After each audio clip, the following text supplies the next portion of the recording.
Subscribe کریں، please like کریں، please comment کریں، بیل آئیکن پر پریس کریں تاکہ آنے والی ویڈیو سے آپ آگاہ ہوں۔ الیاس دواخانہ، گلے میں کیرا گرنا، تشخیص اور علاج۔ السلام علیکم ناظرین، آج کا جو ہمارا موضوع ہے وہ ہے گلے میں کیرا گرنا۔ اس کی تشخیص اور اس کا علاج ہم آپ کو بتائیں گے کہ اس کی تشخیص کیسے کی جاتی ہے، اس کو کیسے دیکھا جاتا ہے، اس کا کیسے پتہ چلتا ہے، اس کی علامات کیا ہیں اور اس کا علاج کیسے ہو سکتا ہے، کیا نسخہ دے کر اس کا علاج کر سکتے ہیں۔ تو ناظرین اب دیکھ لیں کیرے کے بارے میں۔ یہ زیادہ تر لوگ اس کو بلغم خیال کرتے ہیں اور بلغم ختم کرنے والے نسخے جات استعمال کرتے رہتے ہیں وہ، حالانکہ یہ بلغم نہیں ہوتی بلکہ سفید رنگ کا لیسدار مادہ سا ہوتا ہے۔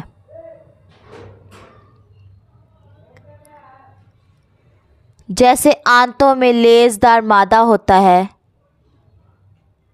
جس کی وجہ سے ان کو لیسدار پخانہ آتا ہے۔ پخانہ سخت ہوتا ہے جس کی وجہ سے وہ قبض کو دور کرنے کے لیے دوائی استعمال کرتے ہیں۔ تو وہ دوائی ان کا کام خراب کرتی ہے اور بھی تکلیفیں پیدا کر دیتی ہے۔ ایسے اکثر مریضوں کو گندم سے الرجی کی شکایت ہوتی ہے، یعنی جب گندم وہ کھاتے ہیں تو ان کو الرجی ہو جاتی ہے۔ گندم اور میدا کی بنی ہوئی چیزوں سے پرہیز کریں، تو لہٰذا روٹی، کیک، بسکٹ، بن، ڈبل روٹی، دلیا وغیرہ یہ سب چیزیں بند کر دیں، یہ سب چیزیں نہ کھائیں، ان چیزوں کا پرہیز کریں۔ اس کے علاوہ تمباکو نوشی بھی اس کا سبب ہے۔ جو لوگ تمباکو نوشی کرتے ہیں ان میں بھی یہ بہت دیکھا جاتا ہے۔ کھانے میں بیسن کا استعمال کرنا چاہیے، اس مسئلے میں بے حد مفید ہے۔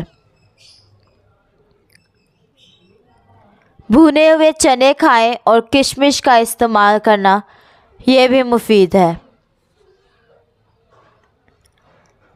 مربع آملہ کھائیں، انجیر بھی کھائیں، اس میں یہ ساری چیزیں یہ سب مفید ہیں۔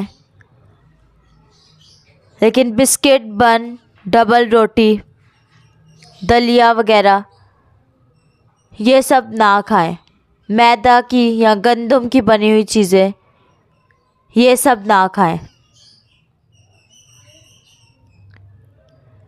تو اس کے لیے اس اکثیری نسخہ کو اس طرح تیار کریں۔ تو نسخہ کیا ہے ہمارا؟ نسخہ دیکھ لیں۔ نسخے میں ہے نمبر 1 سفید زیرہ۔ اس کو فرائی پین میں ڈال کر ہلکی آنچ پر ہلکا ہلکا فرائی کر لیں۔ یہ جلنے نہ پائے، 2 سے 3 منٹ مسلسل ہلائیں اور پھر چولہے سے اتار کر ٹھنڈا کر لیں۔ نمبر 2 ہے سہاگا بریاں۔ یہ حسب ضرورت توے پر ڈال کر چولہے پر رکھیں۔ یہ پگھل جائے گا، پھر پھول جائے گا اور اس کا وزن بھی ہلکا ہو جائے گا۔ نمبر 3 ہے ملٹھی۔ اس کو چاقو کی مدد سے یا چھری کی مدد سے ہلکا ہلکا صاف کر لیں تاکہ اس کے اوپر سے گرد و غبار اتر جائے، یا اس کو کھرچ کر اوپر سے صاف کر لیں۔ خاص طور پر جلندار اور خراش دار کھانسی میں اس کا استعمال کرنے سے فائدہ ہوتا ہے۔ نمبر 4 گلے بنفشا یعنی بنفشا کے پھول۔ گلے کی سوزش، ورم، کیڑا، بلغم، ریشہ، نزلہ، زکام اور پیشاب کی جلن جیسی امراض میں یہ بکثرت استعمال کیا جاتا ہے۔ بنفشا گل۔ ان چاروں چیزوں کو زیرہ سفید،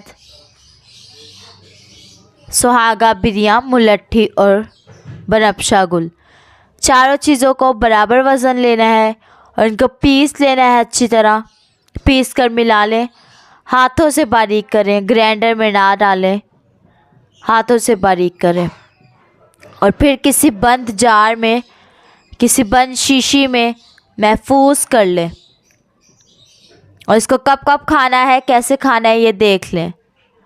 ایک چھوٹا چمچ صبح اور شام 2 مرتبہ خالی پیٹ استعمال کریں۔